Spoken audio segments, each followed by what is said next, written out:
Əslində mən təfəkküründən daha çox biz təfəkkürünə sahib olmağa dəvət edir. Yəni yaşamaq nə qədər zövqlüdürsə, yaşatmaq zövqü ondan daha üstündür. Fədakarlıq bizə bunu öyrədir. Yəni sevinmək nə qədər gözəl bir şeydirsə, başqasını sevindirmək daha gözəldir. Fədakarlıq elə bir dəyərdir ki, qarşı tərəfdən heç bir qarşılıq, heç bir təşəkkür, heç bir minnətdarlıq gözlənmədən edilən bir əməldir. Və eyni zamanda qarşı tərəfində kimliyi bu məsələdə önəmli deyil. Bir məsələ çox önəmlidir ki, fədakarlıq mövzusunda, dəyərli Mir Abbas müəllim, fədakarlıq edən insan, yəni təmənnasız, qarşılıqsız edən insan bu əməlləri etdiyi zaman qəlbinə bir xüsusi bir rahatlıq, bir səkinə iner. Niyə? Çünki bilir ki, edəcəyi əməlin müqabilində Rəbbindən alacaq mükafatı. Ümumiyyətlə, fədakarlıq bizim həyatımızın hər bir yöndə ehtiyac var. İstər ictimai həyatımız olsun, işlədiyimiz müəssisədə olsun, dostlarımız olsun, qardaşlarımız olsun, ailələrimiz olsun. Fədakarlıq bu məsələdə çox əhəmiyyətli bir məsələdir.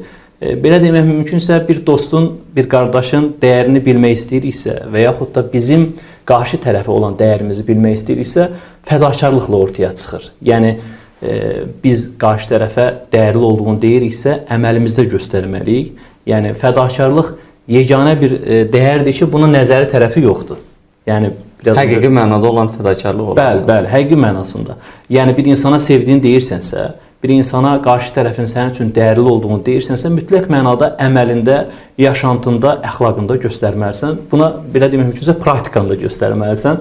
Dəyərli Mir Abbas müəllim, fədakarlıq insan kim üçün daha çox fədakarlıq edir? Bu məsələni bu tərəfdən baxsaq, ümumiyyətlə, insan kim üçün qarşı tərəf onun üçün nə qədər dəyərlidirsə, onun məhəbbəti qəlbində nə qədər çox yer tutursa, o insan üçün insan fədakarlıq edir. Məsələn, bir valideynin övlad üçün fədakarlığı və yaxud da ki, övladın valideyn üçün fədakarlığı, bu bizim fitrətimizdə Rəbbimizin qoyduğu bir dəyərdir.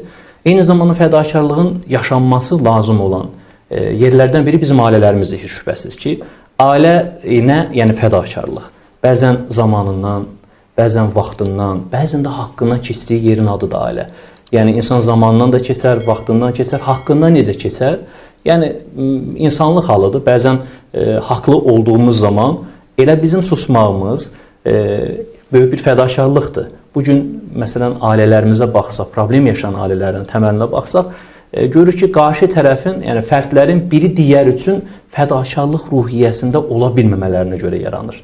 Yəni, mən haqlıyam, mən doğru düşünürəm. Bu məsələlər ümumiyyətlə ailəni itirindən, çökürdən bir, belə demək mümkünsə, virusdur. Ona görə Mövlananın gözəl bir sözü var.